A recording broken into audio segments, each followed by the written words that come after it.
नमस्कार। मेरा नाम भाऊ तोरसेकर। आप देख रहे हैं प्रतिवाद। दोस्तों, सच मानो तो मैंने किसी भी चैनल पर या किसी भी अखबार में बिहार चुनाव के बारे में जो खबरें आती है वो देखना, सुनना या पढ़ना बंद कर दिया है। इसका कारण ये, अभी भी चुनाव का टाइम टेबल डिक्लेयर नहीं हुआ है। किसी भी दो बड़े गठबंधन है, उसमें से एक भी गठबंधन का सीट का बंटवारा तक नहीं हुआ है। लेकिन हर दिन जो खबरें आ रही है, जो उस पर खबरों पर डिबेट चल रहे हैं, वो देखिए तो सुबह हम उठकर अगर किसी खबर को या डिबेट को देखें तो इंडिया गठबंधन जो है वो जीत गया है, और दोपहर आने तक बाजी पलट जाती है। और बाजी इतनी पलट जाती है कि एनडीए की सरकार बनती है, और रात होते होते फिर एनडीए की सरकार गिर जाती है और इंडी गठबंधन ने बाजी मार ली। ऐसी खबरें सुनने को मिलती है। किसी भी विधानसभा का या लोकसभा का चुनाव जो होता है वो अगर 5 साल के लिए होता है, और चुनाव होने के बाद जिसके पास बहुमत है उस पार्टी या गठबंधन की सरकार बनती है, तो वो घंटे घंटे में गिरती नहीं है या बनती नहीं है। और दूसरी बात, जब तक चुनाव के नतीजे सामने नहीं आते, उसमें जो आंकड़े हैं वो आंकड़े सामने नहीं आते, और किसी का बहुमत है या नहीं या बनता है या नहीं, ये जब तक दिखता नहीं तब तक खबरों में आप हर घंटों में या 4 घंटों में सरकार बनाओगे और बाजी पलटोगे तो चुनाव एक मजाक बन जाता है। और मानो जो जो सोशल मीडिया हो, पोर्टल्स हो, अखबार हो या टीवी चैनल्स हो, उस पर बिहार का चुनाव एक मजाक बन गया है। एक मजाक बन गया है। एक दिन राहुल गांधी उठते और फिर वोट चोरी का आरोप करते, इसके लिए प्रेस कॉन्फ्रेंस करते, बोलते हाइड्रोजन बम फटेगा। अब 1 महीने से ज्यादा समय हो गया, राहुल गांधी चुनाव आयोग पर हाइड्रोजन बम फोड़ने वाले थे। उस बम का क्या हो गया? ऐसी जो बकवास है, बकैती है, राहुल गांधी की हो या और किसी की, वो दिखाकर उस पर डिबेट चलाने वाले जो चैनल है या जो मीडिया है, उसको कम से कम ये शर्म आनी चाहिए कि हाइड्रोजन बम की खबरें हमने दिखाई थी, उस पर डिबेट किए थे, और 1 महीना हो गया, बम तो फट नहीं रहा है, कुछ हो नहीं रहा है, और चुनाव आयोग तो भाग निकलेगा। हवा निकाल दी, क्या क्या हेडलाइंस होती है। और फिर देखे तो चुनाव आयोग अपनी तरीके से काम कर रहा है। अब चुनाव वोट चोरी है या वोटर्स लिस्ट में कुछ गड़बड़ है तो वो सुधारने की कोशिश अगर चुनाव आयोग कर रहा है तो उसको खिलाफ भी बोलने का, ये क्या हुई बात? अगर गड़बड़ है तो गड़बड़ हटाने के लिए तो लिस्ट नए सिरे से बनाई जाती है, चेक की जाती है। अगर कोई मरा है तो उसका नाम निकाला जाएगा, अगर कोई बोगस नाम है तो उसको हटा जाएगा, जिसका नाम नहीं है उसका नाम जोड़ा जाएगा। ये सब चलता रहता, और ये चुनाव आयोग कर रहा था। तो इनके इकोसिस्टम के या कांग्रेस के लोग उठकर सुप्रीम कोर्ट गए। सुप्रीम कोर्ट ने धक्का मारकर निकाल दिया, बोले 15 लोग लेके आओ, 15 लोग जो जिंदा है और जिनका नाम कट गया है, ऐसे 15 लोग लेके सुप्रीम कोर्ट पहुंच जाओ, हम चुनाव आयोग का कान पकड़ेंगे। लेकिन 1 महीने की मुदत देने के बावजूद, टाइम देने के बावजूद, राहुल गांधी या उनका गठबंधन पूरे बिहार में से 15 लोग ऐसे नहीं ढूंढ पाए कि जो जिंदा है और जिनका नाम कट गया। हाँ, एक बात है, राहुल गांधी कोर्ट में जाते ही नहीं। राहुल गांधी को लगता है कि मीडिया या प्रेस कॉन्फ्रेंस मतलब ही कोर्ट की सुनवाई है, तो मीडिया के सामने आ जाते, कुछ कागज फड़फड़ाते हैं, देखो इसका नाम इधर है, उसका नाम उधर है, इसका नाम तो कट गया, ये देखो ये मेरे सामने आया है, ये तो जिंदा है। और बाद में पत्रकार उसको पूछते, वो तो मेरा तो नाम है, यानी ये सब मीडिया ने बिहार का चुनाव मजाक बनाया, लेकिन चुनाव आयोग हो या सुप्रीम कोर्ट हो, वो मजाक से नहीं चलते। मीडिया मजाक से चल सकता है, मीडिया मजाक से चल सकता है। कल क्या बोला था आज पता नहीं, और आज क्या बोलेंगे उसका कल पता नहीं। 2 दिन के बाद जो बोले थे उसका जिक्र तक नहीं होता। तो ये सब मीडिया में चल जाता है, असलियत में ये नहीं चलता।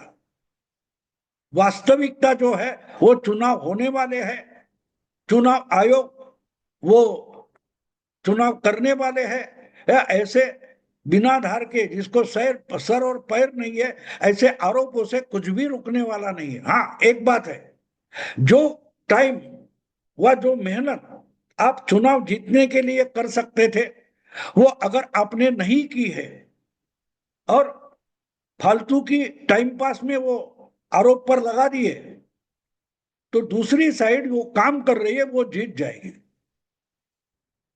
न्यूज पेपर में या चैनल की डिबेट में या और कई यो सोशल मीडिया पर इसकी बाजी पलटी, उसकी बाजी पलटी, इसने क्या किया, वो पलट गया, ये बोलने से चुनाव जीते या हारे नहीं जाते,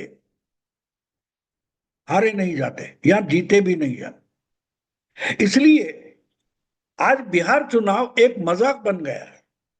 दिन में 3-4 बार किसी ना किसी गठबंधन की जीत होती है, या तो दोनों गठबंधनों को पीछे छोड़कर तीसरा फोर्स जो जनसुराज नाम का खड़ा हुआ है, प्रशांत किशोर, उनकी जीत हो जाती है।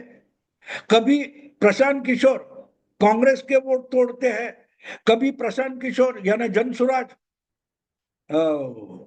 एनडीए के वोट, बीजेपी के वोट तोड़ते हैं। ये जो चल रहा है, इससे चुनाव मजाक बन जाता है। लेकिन एक बात समझना जरूरी है कि इनको चुनाव का कोई अभ्यास नहीं है, अभ्यास नहीं है। एक बात मैं मानता हूं कि प्रशांत किशोर नाम का एक गुब्बारा बना दिया, हवा बना दिया। प्रशांत किशोर ने एक नई टेक्नोलॉजी 10 साल पहले, नई रणनीति चुनाव में लाई। अर्थात ये नई तो नहीं थी, गुजरात में मोदी के साथ उन्होंने पहले से काम किया था। और जब मोदी राष्ट्रीय पॉलिटिक्स में आ गए, राजनीति में आ गए, लोकसभा के चुनाव में लीडर बनकर उतर गए, तो प्रशांत किशोर को भी साथ लेकर आ गए। और जब 7 लोकसभा चुनाव में किसी भी पार्टी को या गठबंधन को बहुमत नहीं मिला था, वो 2014 में बीजेपी और नरेंद्र मोदी को सिंगल पार्टी मेजॉरिटी मिल गई, तो प्रशांत किशोर का एक हवा तैयार हो गया। प्रशांत किशोर मानो जादूगर है, किसी भी चीज को हाथ लगाएगा तो वो जीत जाएगी। ये गलत है, ये साफ साफ झूठ था, झूठ था। इसलिए झूठ था कि प्रशांत किशोर ने बहुत सारे लोगों को चुनाव जीत कर दिए हैं, उनके लिए रणनीति बनाई है और सक्सेसफुल रणनीति बने। स्टैलिन हो, जगनमोहन हो, ममता दीदी हो, आपके नीतीश कुमार हो, केजरीवाल हो, अमर सिंह हो, लेकिन वही वही प्रशांत किशोर उत्तर प्रदेश में बुरी तरह से फंस गए थे। जब वो एक साथ पंजाब में अमरिंदर सिंह के लिए काम कर रहे थे, कांग्रेस के लिए, उसी वक्त उत्तर प्रदेश में राहुल गांधी और कांग्रेस के लिए काम कर रहे थे। अमरिंदर सिंह कांग्रेस के ही थे और सक्सेसफुल हो गए, मेजोरिटी लाकर मुख्यमंत्री बन गए कांग्रेस के। लेकिन उत्तर प्रदेश में जो कांग्रेस की हालत थी उससे भी बुरी हो गई 2017 में। इसका कारण ये था कि कांग्रेस के पास कोई केडर नहीं है, कार्यकर्ता नहीं है, ऑर्गेनाइजेशन नहीं है। तो प्रशांत किशोर क्या कर सकते थे? मुझे याद है, मैंने उस वक्त मराठी में ब्लॉग लिखा था कि प्रशांत किशोर अपने ही कर्तव्य पर एक काला धब्बा लगा रहे हैं। वो राहुल गांधी के साथ जा रहे हैं, राहुल गांधी प्रशांत किशोर को लेकर डूबेंगे और डूब गए, डूब गए। और उसके साथ साथ अखिलेश भी डूब गए। इसका कारण ये देखो, देखो दोस्तों, एक बात होती है, ये कोटा में या हर जगह, दिल्ली में हो, हमारे पुणे में है, ये कोचिंग कोचिंग क्लास होते हैं ना। यूपीएससी हो, जेई हो, बड़ी परीक्षा होती है, स्पर्धा परीक्षा होती है, उसके लिए खास कोचिंग देने वाले सेंटर्स है। जो पहले दूसरे आते हैं, मेरिट लिस्ट में आते हैं, उनकी तो वो लोग इश्तेहार कर देते हैं फोटो डालकर, देखो हमारे क्लास का बच्चा पहली 10 में 3 आ गए, 2 आ गए, या पहला आ गया। लेकिन जो सैकड़ों बच्चे उनके कोचिंग सेंटर में पढ़ते हैं, उसमें से 800-900 फेल हो जाते हैं, उसके बारे में कोई इश्तेहार नहीं करता, ना प्रचार करता है। तो जो बेसिकली होशियार होते हैं, दिमाग वाले बच्चे होते, वो अगर उस कोचिंग सेंटर में ना जाए तो भी सक्सेसफुल हो जाते हैं। तो बात यह है कि प्रशांत किशोर की रणनीति भी बिल्कुल वैसी है। जो दो पार्टियां चुनाव जीतने के रेस में होती है, दो पार्टियां तगड़ी होती है, जैसे इंडिया अलायंस हो या इंडिया एनडीए हो, जैसे महाराष्ट्र में महायुति थी और महाविकास आघाड़ी थी, दो तगड़े एक दूसरे के खिलाफ खड़े थे। लेकिन प्रकाश अंबेडकर की वंचित बहुजन आघाड़ी करके ग्रुप है, प्रशांत किशोर क्या उनको जिता सकते? नहीं जिता सकते। इसका कारण प्रकाश अंबेडकर के पास अच्छा खासा संगठन नहीं है, केडर नहीं है। एनडीए हो या हारी हुई इंडिया अलायंस हो, उनके पास अलग अलग पार्टियां है, गठबंधन है, हर पार्टी का छोटा मोटा केडर है, संगठन है। अगर ऐसा संगठन हाथ में हो तो प्रशांत किशोर चमत्कार कर सकते हैं। तो प्रशांत किशोर अच्छे रणनीतिकार है, बिल्कुल ठीक है। रमाकांत आचरेकर नाम के सचिन तेंदुलकर के गुरु थे, विनोद कांबड़ी के गुरुजी थे।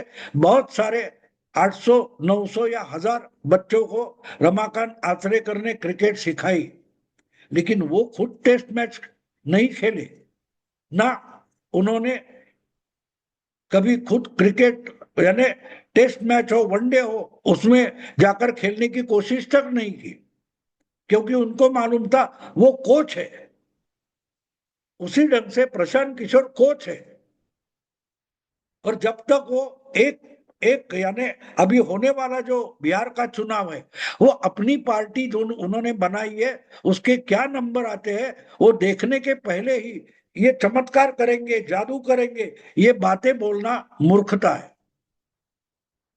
और इसीलिए जो दो बड़े गठबंधन है उनके सामने प्रशांत किशोर हो, ओवैसी हो, या और छोटी मोटी पार्टियां हैं, उनकी जो भाषा चल रही है, उनके डिबेट चल रहे हैं, वो सब टाइम पास है। हर दिन झूठी मूठी खबरें देना और बाजियां पलटते रहना, इससे चुनाव पर कोई प्रभाव नहीं पड़ने वाला है, ना वोट चोरी के आरोप से बड़ा। क्योंकि जब समय आ गया, चुनाव आयोग दिल्ली से उठकर वहां बड़े अफसर आ गए, उन्होंने जायजा ले लिया, और अगर इस हफ्ते में शायद वो टाइम टेबल डिक्लेयर करेंगे। चुनाव आयोग अपने तरीके से काम कर रहा है। खबरों से चुनाव लड़े नहीं जाते या जीते नहीं जाते। हाँ, खबरें और क्या बोलते हैं, प्रचार जो है वो थोड़ा मदद करता है। पूरे चुनाव का जो मशीन है उसमें एक छोटा सा पुर्जा प्रचार या मीडिया होता है। अगर ये समझे तो ये रोज बाजी पलटने वाली खबरें हैं, ये कितनी झूठी और निराधार है, ये आपके समझ में आएगा। दोस्तों, मैं यही रुकता हूं। अगर वीडियो पसंद है तो लाइक कीजिए, शेयर कीजिए और प्रतिवाद को सब्सक्राइब कीजिए। नमस्कार।